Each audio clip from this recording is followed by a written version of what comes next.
শুধু বাঙালি না, যে কোনো ভারতবর্ষ একটা দিক থেকে সেখানকার কোনো অঞ্চলের লোকেই অন্য কোনো অঞ্চলে অনিষ্টা হচ্ছে, সেটাতে আমাদের আবশ্যিকার কারণ থাকে।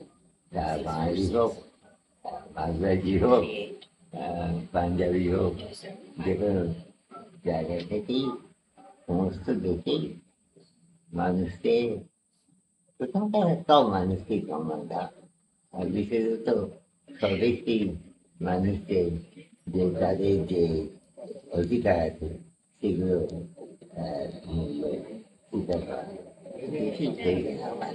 তার মধ্যে বাঙালিদের যদি অবহেলা হয় বা বাঙালির প্রস্তুতি হয়, সেগুলো আমাদের কৃষি অবস্থাটা করার কারণ থাকবে। কিন্তু এটা শুধু বাঙালির প্রশ্ন না, এটা একটা যুক্ত দেশ ভারতবর্ষ, যে তাদের নাগরিক যে এবং তাদের সঙ্গে যুক্ত মানুষদের যে অধিকার এবং তাদের আনন্দ করে থাকার সুযোগ, সেগুলো তো আমাদের মাতৃভাষা।